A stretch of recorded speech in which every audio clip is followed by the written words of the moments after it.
હાલો મિત્રો, તો આપણે આજ એક વનસ્પતિ કહેવાય, આ બાવળિયો કહેવાય. આ બાવળિયાને એટલો ફાલ આવ્યો છે. આ તો બધે કેટલો ફાલ આવ્યો જુઓ તમે, જુઓ આ માથે આવ્યા છે એટલા. આ બધે ફાલ છે, હજી બે હાથ આવે છે. આ હાવ નાના નાના કાસા કાસા છે. આવડા અડકીસા થઈ ગયા. આ થોડા થોડા ખાઈ એવા ભરાઈ જ ગયા છે. અને અહીંયા તો પાકવા આવી ગયા જુઓ. આ અમારે ભાઠાભાઈ તો અહીં પડાવીને છે. આ બેન તો અહીં મારે ડબલું ભરીને તો વેસવા આવવાના છે. તો હું આવીશ છે ભાઈ એનું. હા, તમે પ્લોટ સાફ કર્યા છીએ બધાય, કારણ કે હવે સોમાં આવવાની તૈયારી છે. આ બધું સાફ કર્યા છીએ એમ બધાય. સાફ કરીને સોમાની વાવણી કરીશું, પછી બકાલું સોંપશું. આવું છે બધું. હાલો મિત્રો, આપણે જઈ રહ્યા છીએ આજે નવા લોકેશન ઉપર. આમ તો જૂનું છે, જૂનું સ્થળ છે, બહુ જૂનું છે, પણ આપણે જઈ રહ્યા છીએ આજે વિડીયો બનાવવા માટે. થોડીક સફર કરીએ, થોડોક સમય મળ્યો આપણને, એટલે આપણે જઈ રહ્યા છીએ. આવું છે બધું, આવું છે. આ રસ્તો છે, આ રસ્તે આશ્રમ છે. આશ્રમ તો બધા જાણતા હશો, જાણતા મિત્રો એ જાણતા છે. આ આશ્રમ છે. હાલો આપણે આવા રસ્તે આગળ વધીએ. હાલો મિત્રો, આપણે એટલે પહોંચી ગયા છીએ. તો આ સાંઈ જરાક અમે પોરો લીધો છે. અમારા હસમુખભાઈ તો આવ્યા છે હારે. ને આ કઈ જગ્યા છે એ આપણે તમને કહી શકીએ કે અમારું આ મોક્ષધામ છે. આ અમારા ગામનું મોક્ષધામ છે. આ દરિયો છે, નિહાળી શકો છો. અમારા દરિયાનું લોકેશન ગામની બાજુમાં આવ્યું છે. અત્યારે પવનની ફૂકે એમ છે ને દરિયાનો મોજા પણ ઉછળી રહ્યા છે ધીમા ધીમા.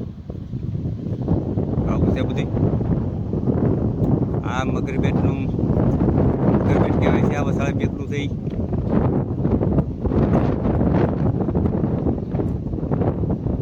અત્યારે ઘણું દૂર છે, પણ આપણે એટલું બધું બતાવીએ કે નહીં. હાલો હવે રત્ની શેરદીને બતાવીએ તમને ત્યાંનો માહોલ. હાલો મિત્રો, મારી ચેનલમાં યુટ્યુબ ફેમિલી બધા મિત્રોનું હાર્દિક હાર્દિક સ્વાગત છે. આપણે આવી ગયા છીએ રત્નેશ્વર મહાદેવના દર્શન કરવા. હર હર મહાદેવ, જય રત્નેશ્વર મહાદેવ. આ દરિયાનું લોકેશન છે, અને દરિયાને કાંઠે ભોળાનાથનું મંદિર છે. આ નિહાળી રહ્યા છે. આપણે હમણાં દર્શન કરવા જઈ અને તમને દર્શન કરાવીએ. તો મંદિર ખુલ્લું હોય તો, નગર બહારથી થોડા દર્શન થાય, દરવાજાને જાળીની બહારથી. હાલો મિત્રો, ને આપણે જઈ પહોંચીને પછી દર્શન કરીએ. હાલો મિત્રો, આપણે નજીક આવી ગયા છીએ. તો આ દર્શન કરવા માટે આવેલા છે બધા. આ જગ્યા છે દરિયાના કાંઠે. આવો માહોલ છે બધો. જય ભોળાનાથ, જય. આજે આપણે અત્યારે નજીકથી દર્શન કર્યા છીએ. દરવાજો બંધ છે.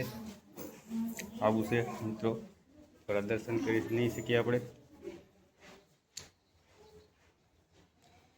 કોઠિયા છે નંદી મહારાજ. મંદિરનું દર્શન કરી લો મિત્રો. જય ભોળાનાથ. સમય તો અહીંયા બતાવે છે 3 ને 3:30 મિનિટથી. જય ભોળાનાથ, જય રત્નેશ્વર મહાદેવ.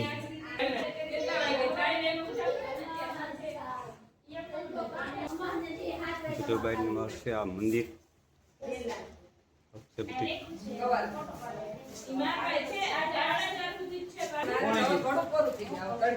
આ દાતાઓની શક્તિના નામ છે બધા.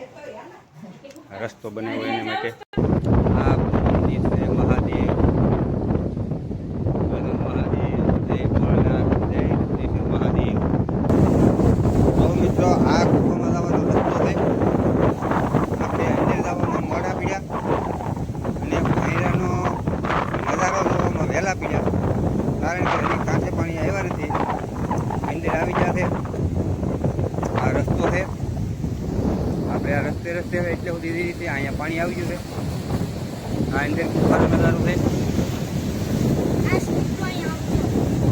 તો મિત્રો, નિહાળ્યા જેવું છે, દર્શન કર્યા જેવું છે.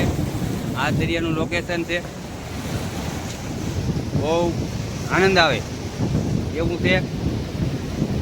આ અમારા હસમુખભાઈ હારે આવ્યા છે. કેમ છે હસમુખભાઈ? દર્શન કરવા મહાદેવના. તો અમારા હસમુખભાઈની મોજ આવી ગઈ છે. આસનામાં કઈ ઊંચે છે આમ તો કે હાલો બધા મિત્રો નિહાળી દો. આ દરિયાનું લોકેશન છે. આ દરિયાને કાંઠે તો ભગવાનનું મંદિર પણ છે. આવું છે બધું. આ ગુફા છે. અમે આને ગુજરાતીમાં ભોંય રૂપીએ છીએ અંદર જવાનું. અંદર પણ ભગવાનની સ્થાપના છે. આવું છે મિત્રો. આ દરિયાનો નજારો છે. આ પાણી અહીંયા નજીકમાં આપણી પાસે આવે. આ મોટો મોજો આવ્યો હોય કે તો આપણને અહીંયા ઉભા પકડાવી દે. આવું છે મિત્રો. હાલો મિત્રો, જય માતાજી, સીતારામ, હર હર મહાદેવ, જય રસેશ્વર મહાદેવ. આ આપણે જોઈ રહ્યા છીએ ત્યાં નાનજીભાઈ દરિયાઈ ખેડૂત તે કહેવાય છે. ત્યાંનું રહેણક છે. ત્યાં ખંભો પ્રકાશ પડે એટલે આપણે નિહાળી નહીં શકીએ. આવું છે. હા તેવાને મતબાની એવું બધું પીડ્યું છે અહીંયા.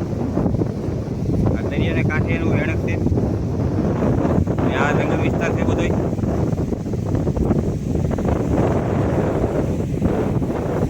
આવું છે બધું મિત્રો. દરિયાના કાંઠે કંઈક અલગ જ મોજ આવતી હોય આપણને. એવો આનંદ થાય ને અહીંયા ભૂખાઈને તેરી બેસી તો મોજ જ આવ્યા કરે એવું લોકેશન છે. જે મિત્રો અહીંયા આવ્યા છે ને એને આ મજા કરી હોય, એને આનંદ કર્યો હોય છે.